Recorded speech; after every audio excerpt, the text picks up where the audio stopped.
ito ay isang espesyal na dokumentaryo tungkol sa isang naghihiwagang santo. Alin nga ba ang totoo? Ito ba ay milagroso o sadyang katang-isip lang ng mga tao?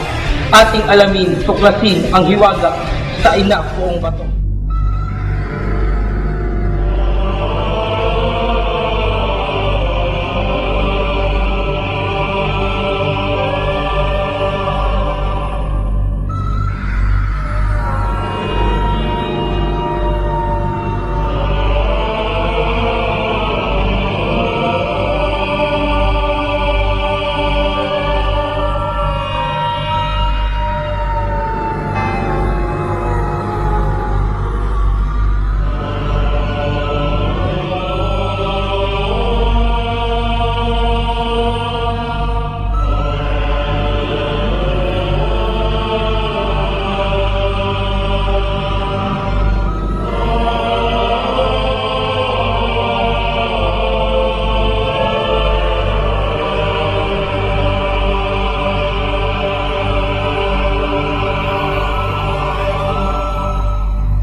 Ang mundo ng Poong Bato.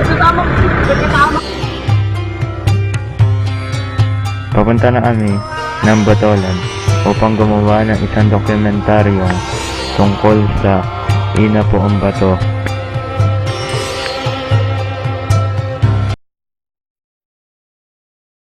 Ngayon, nakikita niyo mga kaibigan, kung bolan, 500 meters na lang, nandun na kami.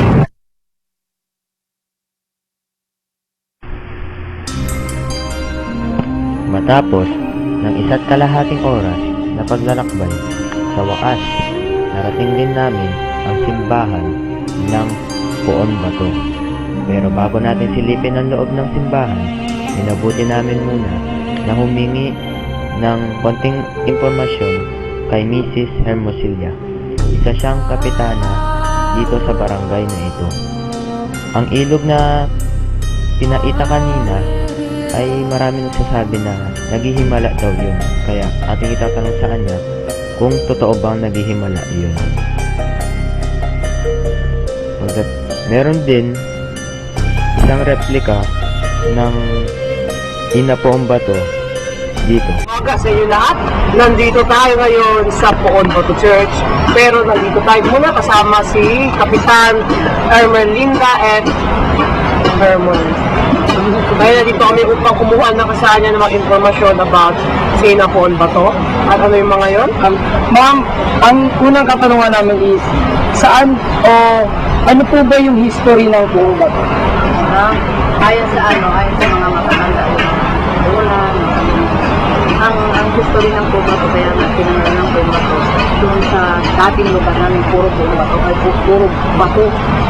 Doon daw nakita si Mama Mary na doon sa Poong Bato lang isa daw ng sabi nung mga kaapu-apuhan, nakita daw siya ng hita ng mga ngasok sa ating As in, totoo pong si Mama Mary. Oo. Doon siya nakita daw sa mga bato na bato. Kaya doon nakita yung Poong. So ma'am, bakit po kaya dinarayo ng mga turista yung Poong Bato natin? Kasi dinarayo yung Poong Bato dahil nga siya maraming miracle, maraming nakakagal, maraming gumaganda yung buhay, and dahil nga pinapunta sila sa wholehearted ba yung pananalig yung natin yung aangat, sila yung gagaling. Kasi marami na rin kami marami na rin akong alam na gumaling ng mga cancer, diba? Sa taon pong ito, meron ba po na nabigay ng himala? Oo naman. Isa na yung yung isa siya, yung presidente ng founder ng Inasal Foundation, si Madam Roslyn Magsaysay. Siya kasi yung talagang ito na yung katulong niya nagawa ng simbahan. Siya yung talagang tumulong Sige talaga. Ma'am, ano pong taon tinayo yung church na to nung nakuha yung poong bato? May ano na kami, may 2 years na. Mula nang pumatok ng vulkan, pero hindi muna yung bato. Hindi muna bato, ano muna siya kuko. Kuko na siguro ng Madam Rosel. Ma'am, ito pong ilog batong to, ang sabi po kasi ng katulad po ng inay ko na nagpupunta daw po dito.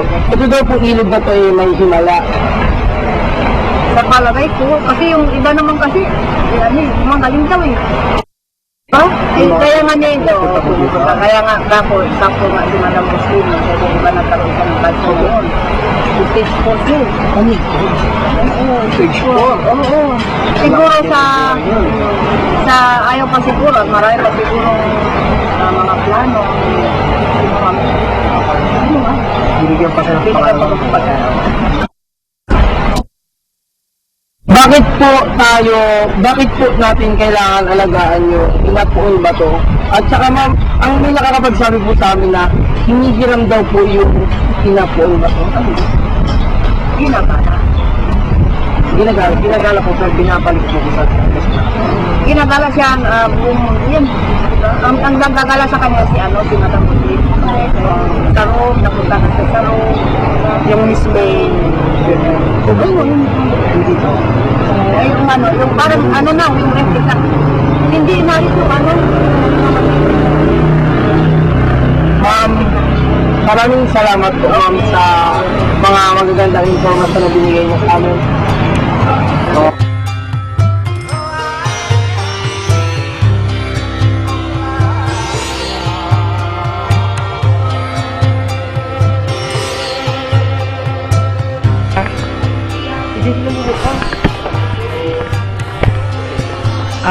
Nandito tayo ngayon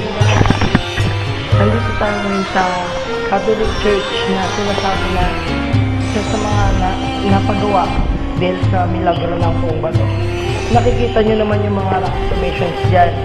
Yan yung sinasabi ng mga katutubo natin na mga bato na nagmula sa bulkang Pinatubo. Yan yung sabihin natin, sabi ni Kapitana, mga 20 years na daw itong nagawa. Nakikita niyo yung Poong Bato. Yun yung Poong Bato. Yung mismo nasa gitna siya. Nakikita nyo, meron tayong estatwang maliit doon. Yung parang isa sa mga katutubong Aita. Kasi ang sinasabi nila, ang mga Aita daw yung mismo nakakita doon sa Pinapoong Bato. Kaya nalagay siya dito sa atin. Nakikita nyo naman na ito ay isang napakagandang simbahan, pero kunting katahimikan na rin kasi bilang paggalang na